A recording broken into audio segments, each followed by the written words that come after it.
I have a question for you. What is one of the ailments that always seems to strike Saturday night, Sunday morning when the doctor is closed? An ear infection. I don't know about you guys, but in my family, when we've gotten these, it always seems to be when I'm like, oh my gosh, why now? There's nobody to call. Luckily, I have some natural ways that you can help this that we'll get into in this video. We're going to talk about the types of ear infections, the anatomy of the ear, so that you understand a little bit where the infections are, and then what causes the infections, and then finally what you can do to help them naturally. Let's dive in. The first type of ear infection affects the outer ear, and it's called otitis externa. Now, the outer ear is anything that goes from your tympanic membrane out the front of your ear. So with this type of infection, you typically can see redness or swelling on the outside of the ear. You obviously have pain. Characteristic of this infection would be drainage or pus or some sort of discharge coming out of it. Another thing that you can use to tell if this is an outer ear infection is if you were to push right here on the tragus of your ear, or to push or pull on the earlobe, it would make that pain worse. Now, types of things that cause this infection.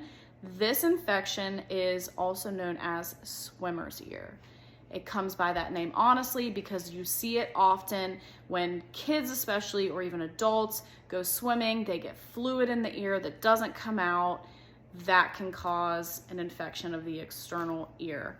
Other types of things that can cause this are trauma to the ear, so Q-tips going in too far, really cold wind going in your ear can cause it, or putting other things in your ear, like earbuds, any sort of external item that's going in, or any sort of trauma hitting the ear.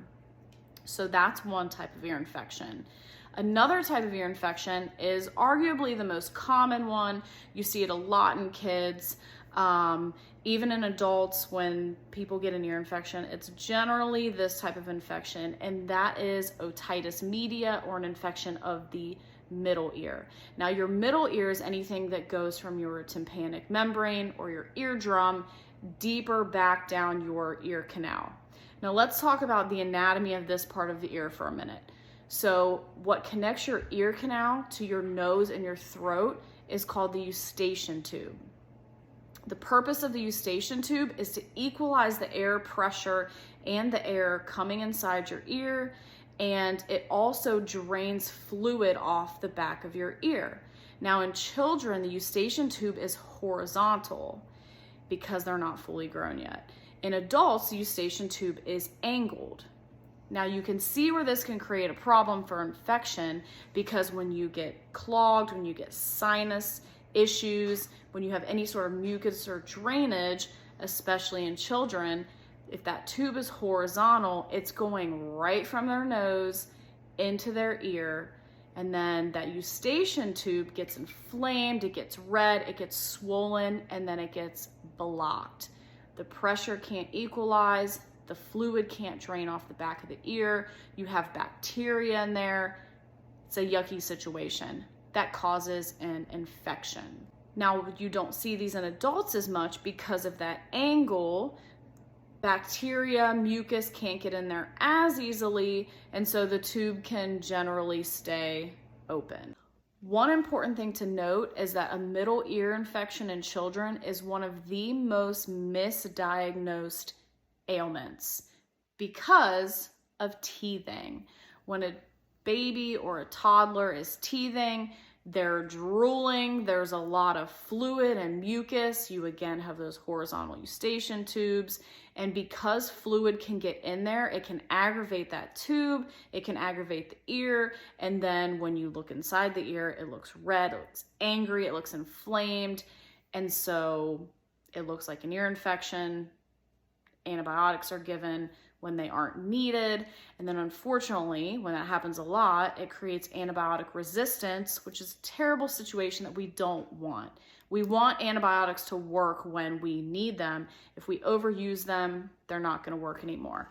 So teething can look like an ear infection. Teething can cause an ear infection, but it's not always an ear infection. Sometimes it's just teething.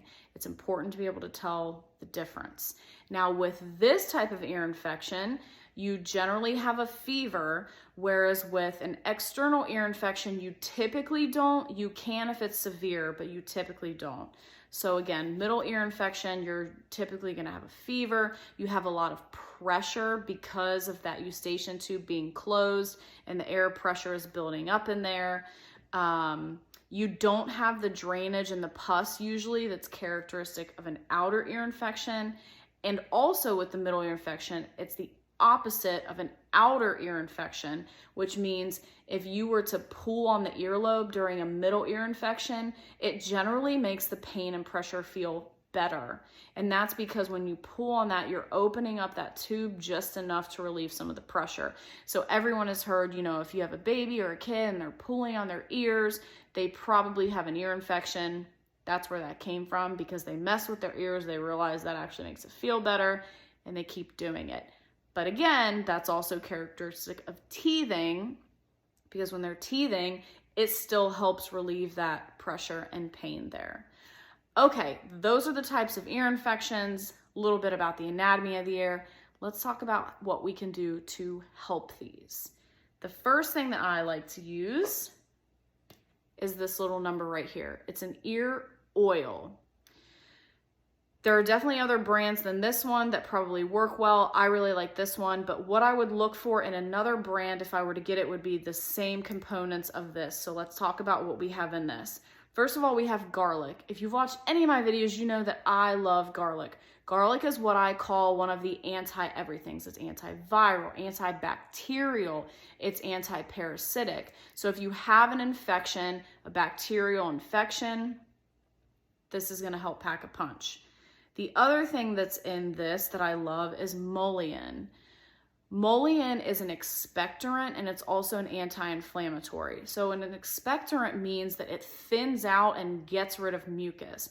So as we talked about, when you have that sinus congestion that gets into your ears and inflames everything and gets clogged, mullein helps thin out that mucus, calm down the inflammation so that the swelling goes down and everything can drain properly out of the ear, so then your body can get rid of the infection. Another component of this is calendula. Calendula is a flower. Calendula is very soothing. So calendula is going to, again, calm down that inflammation in there to help open things back up so it's not angry and swollen.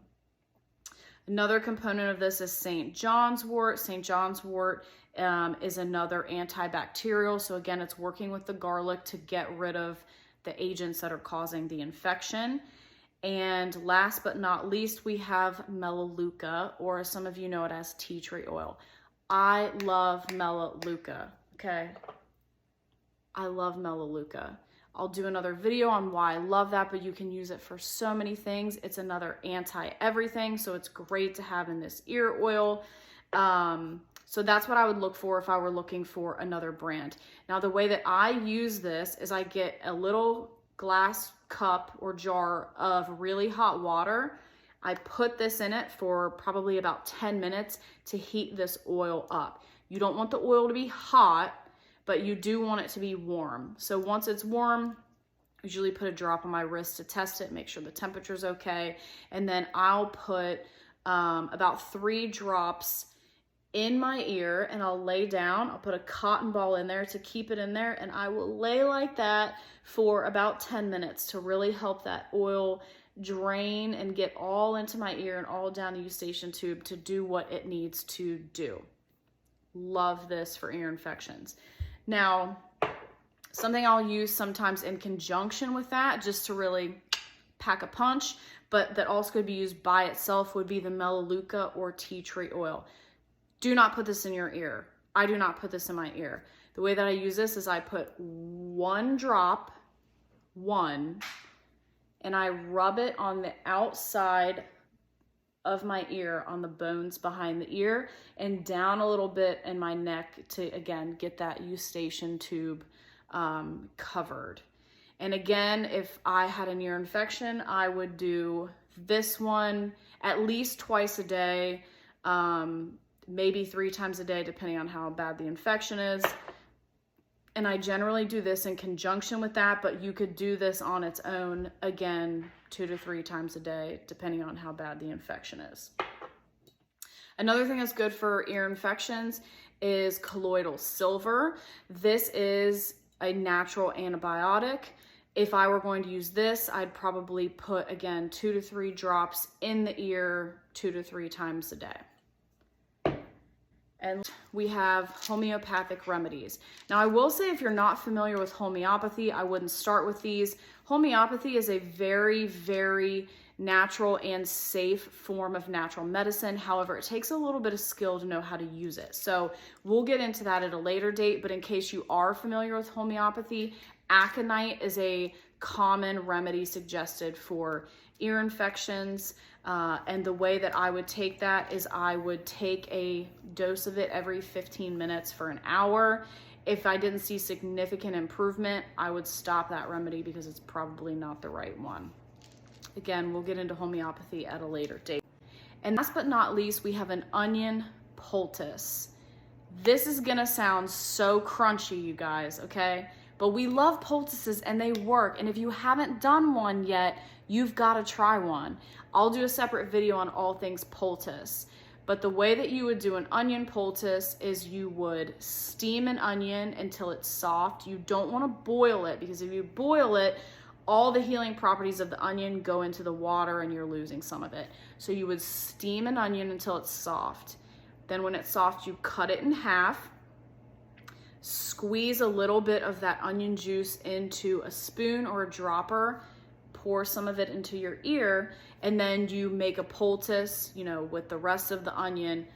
Put that on your ear. Again, lay with it there for as long as you can stand to lay there. Watch TV, read a book if you can read sideways. I've tried it sometimes. It halfway works.